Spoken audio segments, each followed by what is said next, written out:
আচ্ছা, আমরা তাহলে পড়ছিলাম ডাইপোল মোমেন্ট। গত ক্লাসে লাস্ট আমরা পড়ছিলাম বোধহয় যেটা অ্যালকিল সায়ানাইড ভার্সাস অ্যালকিল আইসোসায়ানাইডের এই গল্পটা আমরা পড়েছিলাম। সায়ানাইড ভার্সাস আইসোসায়ানাইডে সেখানে কি আমরা বলেছিলাম না যে সায়ানাইডের ডাইপোল মোমেন্টটা আইসোসায়ানাইডের থেকে বেশি হয়, সেটা আমরা পড়েছিলাম, তার কারণ আমরা বুঝেছিলাম। আজকে প্রথমে যে এক্সাম্পলটা থেকে শুরু করব, দেখ এইরকম একটা অ্যালডিহাইড আর এইরকম একটা অ্যালডিহাইড। এই অ্যালডিহাইড একটা নরমাল অ্যালডিহাইড, 1 2 3 কার্বন অ্যালডিহাইড, প্রোপানঅ্যালডিহাইড, আর এটার নাম হচ্ছে প্রোপানঅ্যালডিহাইড, প্রোপানঅ্যালডিহাইড, আর এর নাম হচ্ছে অ্যাক্রালডিহাইড, অ্যাক্রাইল অ্যালডিহাইড। এটা একটা আলফা বিটা আনস্যাচুরেটেড অ্যালডিহাইড। এই পজিশনটা আলফা পজিশন, এইটা বিটা, মানে এইটা একটা কনজুগেটেড সিস্টেম। তো এই দুটো মলিকুলের আমরা যদি ডাইপোল মোমেন্ট কম্পেয়ার করি, তাহলে এই রকমই কনজুগেটেড সিস্টেমের ক্ষেত্রে কি হয়, এই রকম একটা রেজোনেটিং স্ট্রাকচার হতে পারে, মানে এই ও মাইনাস এইটা প্লাস, এইরকমই একটা এই কনজুগেশনের ফলে এরকম একটা রেজোনেন্স স্ট্রাকচার হতে পারে। ফলে এখানে প্লাস মাইনাস চার্জটা অনেকটা ডিস্টেন্স নিয়ে তৈরি হয়েছে, মানে অনেকটা দূরে প্লাস মাইনাস চার্জ। আমরা ডাইপোল মোমেন্ট কি জানি, মিউ সমান ই ইনটু ডি, কিন্তু এখানে শুধুমাত্র এই মলিকুলের ক্ষেত্রে কি হবে না, এই কার্বনিলের অল্প একটু এই ডবল বন্ডটার পোলারাইজেশনের জন্য অল্প পরিমাণে ডেল প্লাস আর ডেল মাইনাস চার্জটা ক্রিয়েট হবে, ফলে এর ডাইপোল মোমেন্ট অনেক বেশি হবে, এর ডাইপোল মোমেন্ট অনেক বেশি হবে এই মলিকুলটার থেকে। তাহলে আমাদের প্রত্যেকটা ইন্ডিভিজুয়াল মলিকুলের ক্ষেত্রে দেখ এক্সপ্লানেশনটা কিন্তু একটু ডিফারেন্ট ওয়েতে হচ্ছে, সেইগুলো কিন্তু আমাদের একটু খেয়াল রাখতে হবে। এরপরে যে নেক্সট এক্সাম্পলটা আজকে পড়বো, এইরকম একটা মলিকুল CH3CO COCH3, এর নাম হচ্ছে বিউট 2,3 ডাইওন। তোরা উচ্চ মাধ্যমিকে এইভাবে নামকরণ শিখেছিস, বিউট 2,3 ডাইওন, মানে এরকম স্ট্রাকচার CH3CO COCH3 এই মলিকুল। আরেকটা মলিকুল হচ্ছে সাইক্লোপেন্টা 1,2 ডাইওন, সাইক্লোপেন্টা 1,2 ডাইওন। তাহলে এই দুটো মলিকুলকে আমাকে কম্পেয়ার করতে হবে। এই দুটো মলিকুলের বিশেষত্ব কি না, এদের আমরা বলবো দে বিলংস টু 1,2 ডাইকার্বনিল কম্পাউন্ড। এরা 1,2 ডাইকার্বনিল কম্পাউন্ড গ্রুপে, মানে দুটো কার্বনিল 1 এবং 2, মানে ওদের মধ্যে রিলেটিভ পজিশন হচ্ছে 1 এবং 2। এখন এই দুটো মলিকুলের যখনই ডাইপোল মোমেন্ট আমরা কম্পেয়ার করতে যাব, দেখ এই সিও বন্ডের জন্য বন্ড মোমেন্টটা এদিকে অ্যাক্টিং করবে, এই কার্বনিলের জন্য এদিকে অ্যাক্টিং করবে, এই কার্বনিলের জন্য এইদিকে অ্যাক্টিং করবে। তাহলে দুটো ডাইপোল একই দিকে অ্যাক্ট করছে। এই মলিকুলটা একটা আসাইক্লিক মলিকুল, আসাইক্লিক মানে সাইক্লিক নয়। কোন মলিকুল সবসময় চাইবে স্টেবল কন্ডিশন, এবং স্টেবল কন্ডিশন মানে সেখানে যত চার্জ কম থাকবে বা চার্জের মধ্যে ইন্টারাকশন যত কম হবে মানে তত সে স্টেবল হবে। তাহলে এই মলিকুলে দুটো ডাইপোল একই দিকে অ্যাক্টিং করছে, ফলে এর একটা অন্যরকমই কনফিগারেশনে একটা অন্যরকমই কনফরমেশনে, টার্মটা খেয়াল রাখ, কনফরমেশনে থাকবে। কনফরমেশনে কিরকমই থাকবে না, এইটা এদিকে, এই কার্বনিলটা এদিকে, এই এদিকে, মানে এই মলিকুলের কনফরমেশনটা এরকমই হবে। দুটো কার্বনিল ঠিক অপোজিটে ফলে দেখ দুটো ডাইপোল 180 ডিগ্রি অ্যাঙ্গেলে অ্যাক্টিং করছে, mu almost equal to 0, almost equal to 0। মানে কেন না এই মলিকুলটা ডাইপোল ডাইপোল ইন্টারঅ্যাকশনকে অ্যাভয়েড করার জন্য। তাহলে কি বলতে হবে, অ্যাজ দিস ইজ আসাইক্লিক 1,2 ডাইকার্বনিল।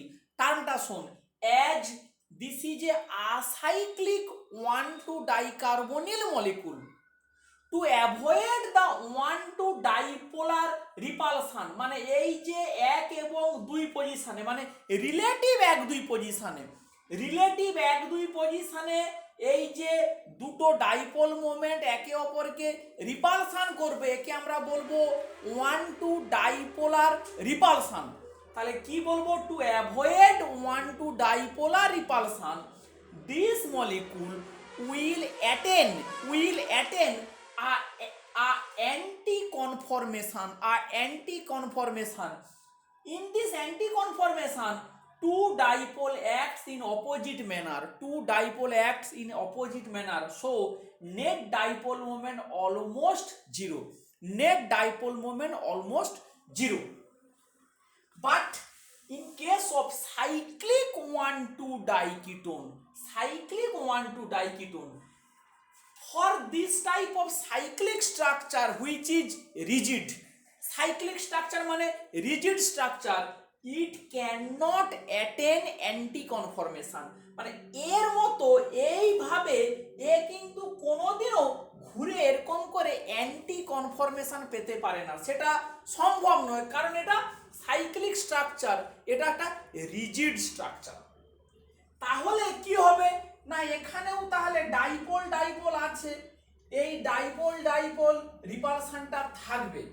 কি হতে পারে, যে কাণ্ডটা হতে পারে, তোরা উচ্চ মাধ্যমিকে অল্প একটু যদি টটোমারিজম পড়ে থাকিস, আমরা পরে পড়বো টটোমারিজম কি, মনে কর যদি এরকম করে এরকম কোন জায়গায় CH3CO থাকে, এটা হচ্ছে কিটো স্ট্রাকচার, এখান থেকে একটা হাইড্রোজেন যদি এখানে লাফ মারে তখন এই রকমই স্ট্রাকচার হতে পারে OH।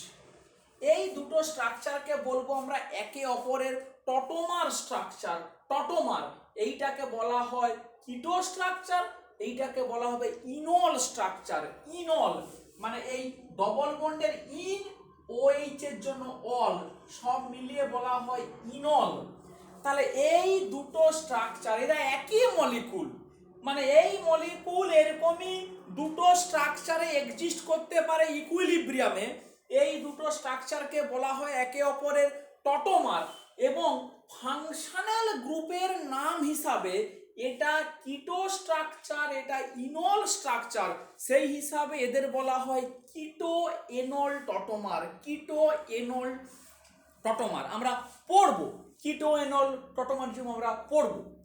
তাহলে এই মলিকুলটা কি করতে পারে, যে কোনো একটা কার্বনিল এই পাশের CH2 থেকে, মানে এরকম করে দেখ, এই এই এই CO আছে, এই CO আছে, এখানে কি আছে HH, এরকম করে দেখাবো, এই একটা H চলে গেল, এই বন্ডটা ভেঙে গেল। তাহলে কি হবে না, এই COটাকে তুই এ পাশেও করতে পারিস, এখানে এই ডবল বন্ড, এই OH এরকম করে, তাহলে এই কিটোটা টটোমার করে ইনলে কনভার্ট হয়ে গেল। এই ইনলে কনভার্ট হলে এই হাইড্রোজেনের সঙ্গে এই অক্সিজেনের একটা ইন্ট্রামলিকুলার হাইড্রোজেন বন্ড হয়, ইন্ট্রামলিকুলার হাইড্রোজেন বন্ড আমরা পড়বো, আমরা এই সেমিস্টারেই পড়বো হাইড্রোজেন বন্ডিং সম্বন্ধে। তাহলে এই মলিকুলটা এই 1,2 ডাইপোলার রিপালশনকে অ্যাভয়েড করার জন্য খানিকটা, to minimise the 1,2 dipolar repulsion, this cyclic 1,2 diketone is converted to its enol structure and by forming intramolecular hydrogen bond, some amount of 1,2 dipolar repulsion get minimized. মানে 1 to ডাইপোলার রিপালশনটা কিছুটা minimise হয়, কিন্তু স্টিল এর dipole moment আছে, এর dipole moment আছে, ফলে এই মলিকুলের একটা নেট ডাইপোল মোমেন্ট আছে। মানে খানিকটা মানে যে মানে কমাতে সক্ষম হলো কিভাবে, এইভাবে টটোমার করে ইন্ট্রামলিকুলার হাইড্রোজেন বন্ড করে খানিকটা কমাতে পারলো, কিন্তু আছে। মানে মেন বক্তব্য কি, তাহলে এইটা আসাইক্লিক 1 to ডাইকিটোন, এর dipole moment almost nil, because it can attain anti orientation, anti conformation, so net dipole moment almost zero. But in case of cyclic 1 to diketone, they cannot attain anti-conformation due to rigid structure, so they go for tautomerization followed by intramolecular hydrogen bonding, and thus some amount of dipole repulsion get minimized, but still some amount of dipole moment exists. So this cyclopenta 1 to dione have higher dipole moment than but 2,3 dione. তাহলে এইভাবে এই প্রবলেমটাকে address করতে হবে। তাহলে আমরা আশা করছি এই ব্যাপারটাকে বোঝাতে পারলাম। এরপরে আমরা আর একটা খুব ইন্টারেস্টিং জায়গাতে ঢুকবো ডাইপোল মোমেন্টের প্রবলেমে। দেখ, এটাও খুব ইন্টারেস্টিং। কি মলিকুল? এরকম OH, এটা Cl, এটা OH, এটা F। এই মলিকুলের কি নাম? প্যারাক্লোরোফেনল। এর নাম হচ্ছে প্যারাফ্লুরোফেনল। প্যারাক্লোরোফেনল, প্যারাক্লোরোফেনল, আর এটা হচ্ছে প্যারাফ্লুরোফেনল। এই দুটো মলিকুলের ডাইপোল মোমেন্ট কম্পেয়ার করতে হবে। এখন কিভাবে বলবো না, ক্লোরিন আর ফ্লোরিনের মধ্যে কি পার্থক্য আছে? না, পার্থক্যটা হচ্ছে গিয়ে ক্লোরিন আর ফ্লোরিনের মধ্যে যে ক্লোরিনের ডি অরবিটাল আছে, ভ্যাকেন্ট ডি অরবিটাল, ফ্লোরিনের কোনো ডি অরবিটাল নেই, ফ্লোরিনের পি অরবিটালেই শেষ হয়ে যায় যদি ইলেকট্রনিক কনফিগারেশন দেখিস।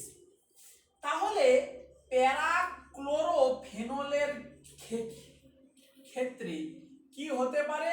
এইরকমই একটা রেজোনেন্স হতে পারে, একটা লোন পেয়ার এইরকমই করে রেজোনেন্স করে ক্লোরিনের ভ্যাকেন্ট ডিতে ঢুকে যেতে পারে, ফলে এইরকমই একটা রেজোনেটিং স্ট্রাকচার তৈরি হতে পারে। দেখ, অক্সিজেনের লোন পেয়ারটা রেজোনেন্স করে ক্লোরিনের ভ্যাকেন্ট ডিতে ঢুকে যেতে পারে, ফলে এই ধরনের একটা রেজোনেটিং স্ট্রাকচার তৈরি হতে পারে। ফলে দেখ, high amount of charge separation in a quite long distance, অনেকটা ডিস্টেন্স জুড়ে একটা চার্জ সেপারেশন হচ্ছে, তার ফলে এই মলিকুলের অনেকটাই বেশি ডাইপোল মোমেন্ট হবে দেন প্যারাফ্লুরোফেনল। This type of extended resonance is not possible because fluorine do not contain any vacant d orbital. ফ্লোরিনের কোনো ভ্যাকেন্ট ডি অরবিটাল নেই, ফলে এই রকমই চার্জ সেপারেশনটা ফ্লোরিনের ক্ষেত্রে সম্ভব নয়। তাহলে কার ডাইপোল মোমেন্ট বেশি হলো? প্যারাক্লোরোফেনল কম্পেয়ার টু প্যারাফ্লুরোফেনল। বেশ, তাহলে এরকম একটা প্রবলেম আমরা অ্যাড্রেস করতে পারলাম। এরপরে নেক্সট যেটাতে আমরা ঢুকবো, দেখ এই মলিকুলটার কথা ভাব, ফেনল। এই মলিকুলটার কথা ভাব, এর নাম হচ্ছে নাইট্রোবেনজিন, NO2। এটা ফেনল, এটা নাইট্রোবেনজিন। ফেনলের dipole moment calculated value 1.40 divide, নাইট্রোবেনজিনের মিউ হচ্ছে 3.90 ডিভাইড। ভালো করে স্ট্রাকচারটা খেয়াল, এটা হচ্ছে ফেনল, এটা হচ্ছে নাইট্রোবেনজিন। এই মলিকুলটার কথা এবারে ভাব, OH প্যারা পজিশনে নাইট্রো, প্যারা নাইট্রোফেনল। তো আমরা দেখ এরকম একটা মানে জিনিস বলতে পারি, ফেনল আর নাইট্রোবেনজিনকে যোগ করলেই দেখ এই মলিকুলটা আসছে, ঠিক কি না? ফেনল আর নাইট্রোবেনজিনকে ওভারল্যাপ করলেই এই মলিকুলটা আসছে। তো এই মলিকুলটার ডাইপোল মোমেন্ট হঠাৎ করে অনেকটাই বেশি হয়ে যাচ্ছে, মানে 3.9 এর থেকে অনেকটাই বেশি। কত না 4.34 ডিভাই। কেন না এই দুটোর ক্ষেত্রে যেটুকু রেজোনেন্স হতে পারত এইখানে অনেকটা বেশি রেজোনেন্স হতে পারছে।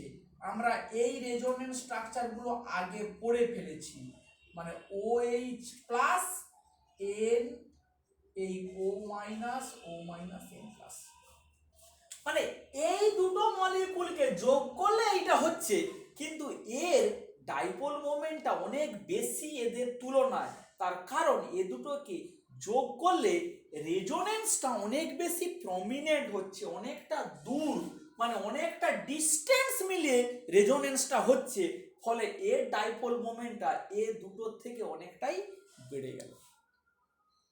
এই রকমই টাইপের আমাদের প্রবলেম অ্যাড্রেস করতে হবে। শুধু তাই নয়, দেখ আমরা যদি এরকম একটা কথা বলি যে মনে করে একই রকমের এই মলিকুলটা হচ্ছে অ্যানিলিন, কি ইন্টারেস্টিং এক্সাম্পল দেখ, একই রকমই এই মলিকুলটা হচ্ছে নাইট্রোবেনজিন, তাহলে এরও ডাইপোল মোমেন্ট 1.40 ডিভাই, এর 3.9 ডিভাই। এখন এই দুটোকে নিয়ে যদি এর ডাইপোল মোমেন্টটা ক্যালকুলেট করা হয়, প্যারা নাইট্রো অ্যানিলিন যদি ক্যালকুলেট করা হয়, ক্যালকুলেটেড হচ্ছে ভ্যালুটা 5.48 ডিভাই, মানে এই দুটোকে নিয়ে যদি ভেক্টর ক্যালকুলেশন করা হয়, কারণ এই মলিকুলটা এই দুটোর যেন যোগফল, কিন্তু অ্যাকচুয়াল ডাইপোল মোমেন্ট এই মলিকুলটার কত হয়? অনেক বেশি, 6.20 ডিভাই। কেন অনেক বেশি? না ওই একই কারণে যে এই মলিকুলেরও এরকমই এক্সটেন্ডেড রেজোনেন্সটা হয়ে যায়, মানে অনেক দূর পর্যন্ত।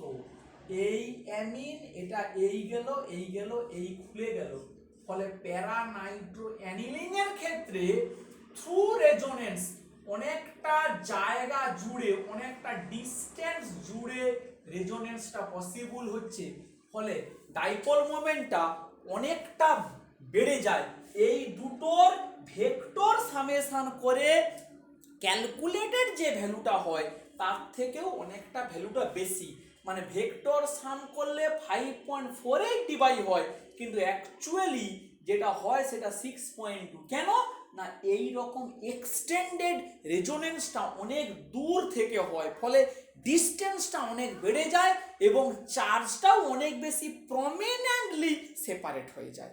সেই জন্য এখন এইটার পেছনে একটা প্রুফ টাইপের বলতে পারিস যে এর ডাইপোল মোমেন্টটা যে এই রেজোনেন্স হওয়ার জন্যই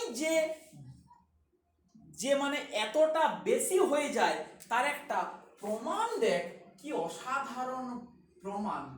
যখন এই মলিকুলটা ডাইপোল মোমেন্ট কম্পেয়ার করলো, এই মলিকুলটা এই Nitro N double bond O minus N plus, কি এটা না 2 3 5 6 2 3 5 6 টেট্রামিথাইল 4 নাইট্রো অ্যানিলিন, চারটে মিথাইল দেওয়া হয়েছে।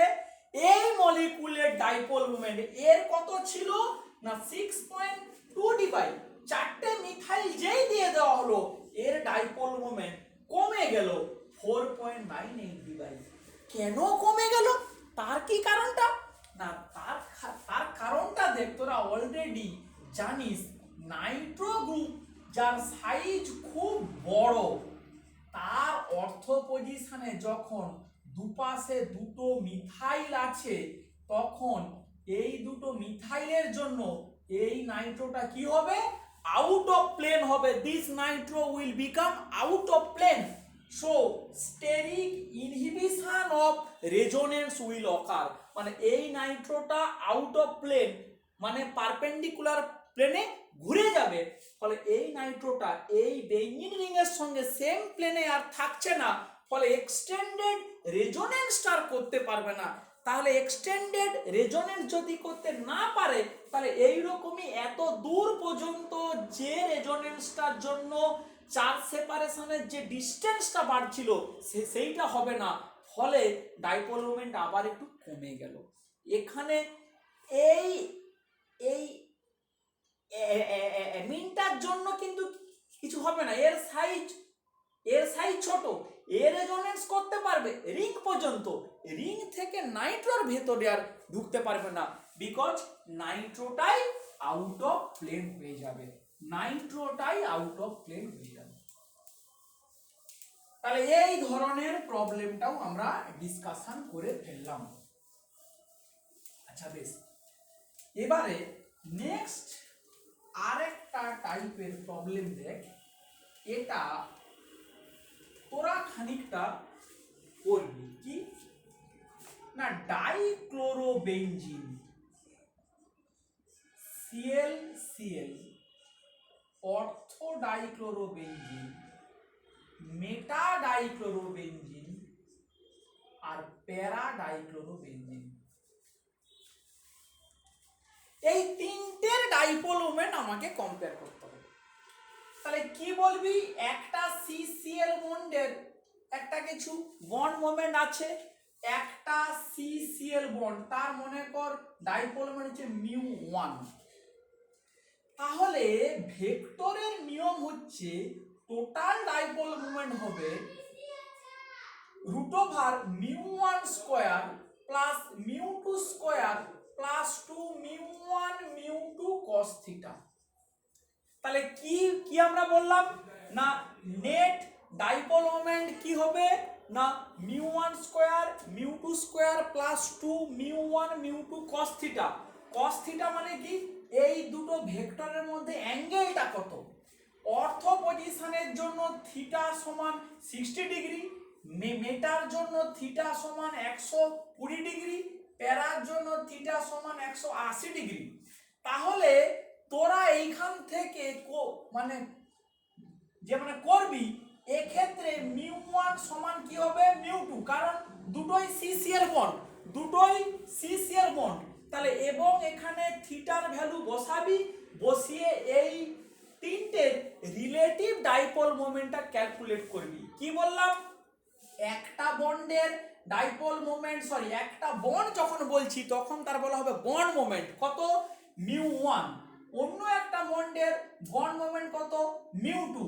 তাহলে নেট ডাইপোল মোমেন্ট μ সমান √μ1 square plus μ2 square plus 2 μ1 μ2 cos theta. Theta হচ্ছে ওই দুটো ভেক্টরের মধ্যে অ্যাঙ্গেল। তাহলে এইখানে μ1 সমান হবে μ2, বিকজ বোথ আর CCl বন্ড। করে তোরা দেখবি যে কোথায় ডাইপোল মোমেন্টটা ম্যাক্সিমাম আর কোথায় ডাইপোল মোমেন্টটা মিনিমাম। এইটা একটা ছোট্ট ম্যাথমেটিক্যাল ক্যালকুলেশন, তোরা নিশ্চয়ই করতে পারবি বলে আমার বিশ্বাস। বেশ, এই প্রবলেমটা গেল। এই ধরনের প্রবলেম আমরা এইভাবে কিন্তু অ্যাড্রেস করতে আমরা পারি। আচ্ছা বেশ, এবারে আমরা গতদিন একটা প্রবলেম গত ক্লাসে পড়েছিলাম, যে মানে অ্যারোমেটিসিটি দিয়ে কিভাবে ডাইপোল মোমেন্টের কথা বলা যায়, মানে অ্যারোমেটিসিটি দিয়ে কিভাবে ডাইপোল মোমেন্টের কথা বলা যায়।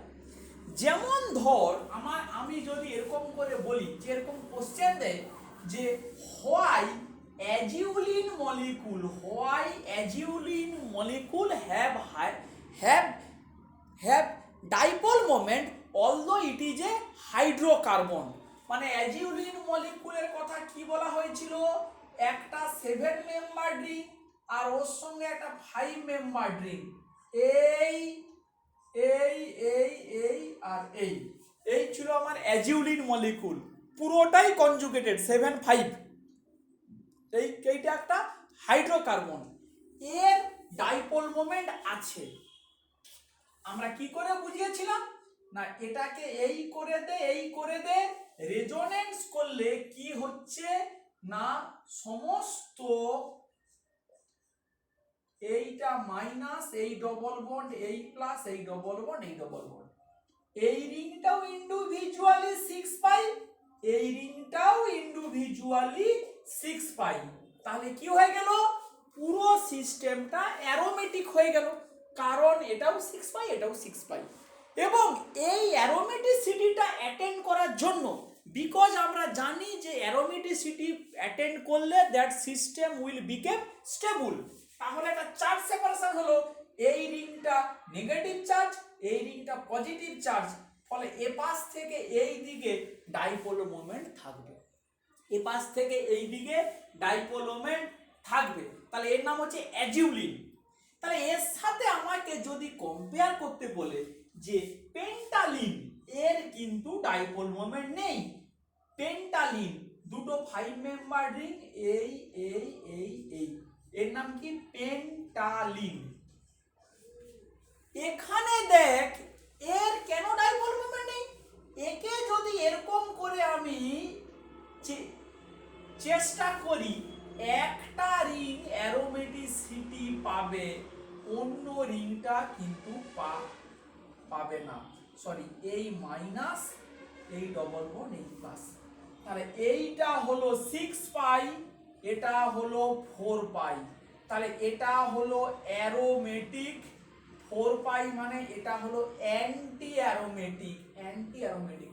তাহলে অ্যান্টি অ্যারোমেটিক মানে কি, সে আনস্টেবল, ফলে সে এদিকে আসতেই চাইবে না, সে এদিকে আসতেই চাইবে না। এবারে দেখ কিভাবে কেমিস্ট্রির কনসেপ্টটা একটার সঙ্গে অন্যটাকে আমি কিভাবে কোরিলেট করছি। দেখ এর সাথে আমাকে যদি, তাহলে পেন্টালিন মানে কি 5 5, এর সাথে আমাকে দিল মনে কর হেপটালিন, মানে দুটো 7 মেম্বার রিং এরকম করে ফিউজড আছে। আগেই বলেছি একটা বন্ড যদি থাকে কমন, ওকে বলা হয় ফিউজ সিস্টেম। এই এরকম করে আছে, তাহলে দুটো 7 মেম্বার রিং এরকম করে আছে।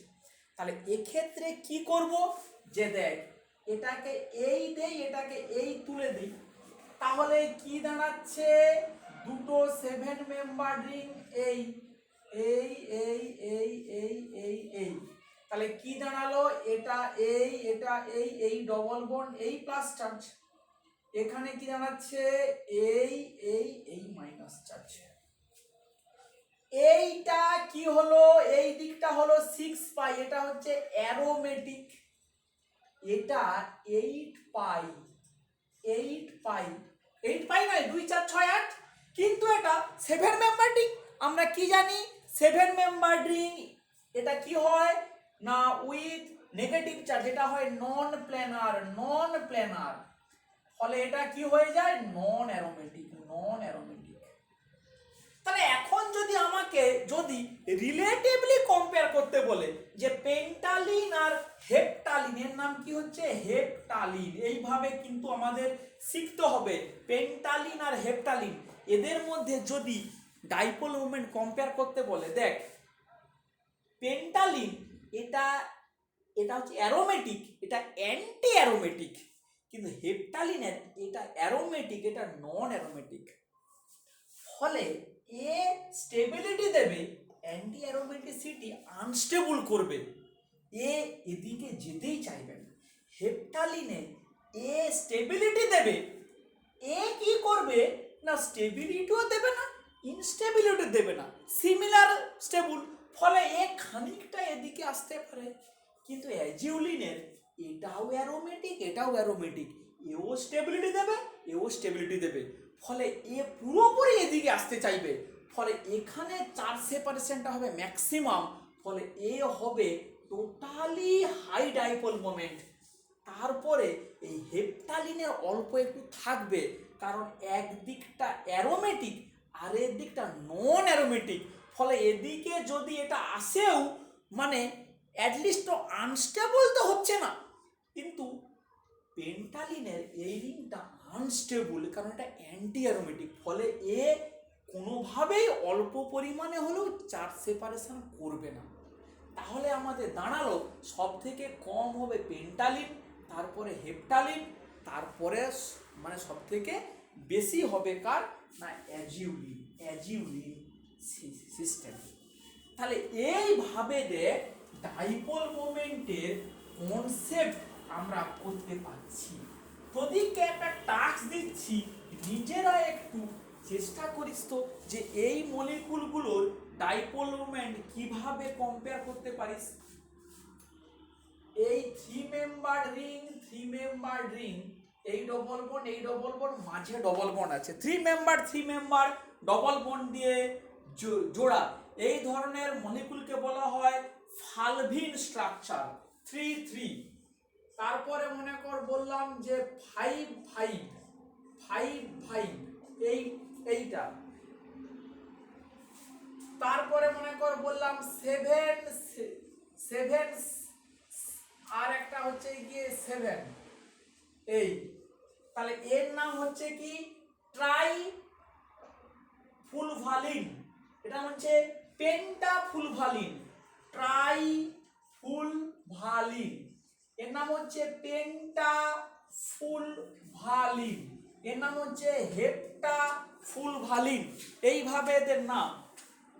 আচ্ছা, এর সাথে যদি আমরা এরকমই আরো কম্পেয়ার করতে দিই 5 এর সাথে 3, এই 5 এর সাথে 3, ভাবি নিজেরা, এর সাথে দিলাম 5 এর সঙ্গে দিলাম 7,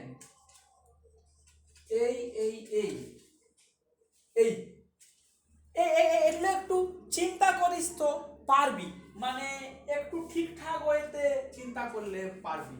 বা মনে করে এরকমই 5 মেম্বার, এই ডবল বন্ড, এই দুটো মিথাইল এইখানে, এই ধরনের মলিকুলের মধ্যে কাদের ডাইপোল মোমেন্ট খুব বেশি হতে পারে, কি ব্যাপার একটু একটু চিন্তা করিস, ঠিক আছে? পরে আমরা এগুলো ডিসকাশন করব। তাহলে আশা করছি আমরা এই ক্লাসের মাধ্যমে ডাইপোল মোমেন্ট, গত দুটো ক্লাসের মধ্যে ডাইপোল মোমেন্টের ধারণাটা আমরা আশা করছি যে বোঝাতে পারলাম, ঠিক আছে তো?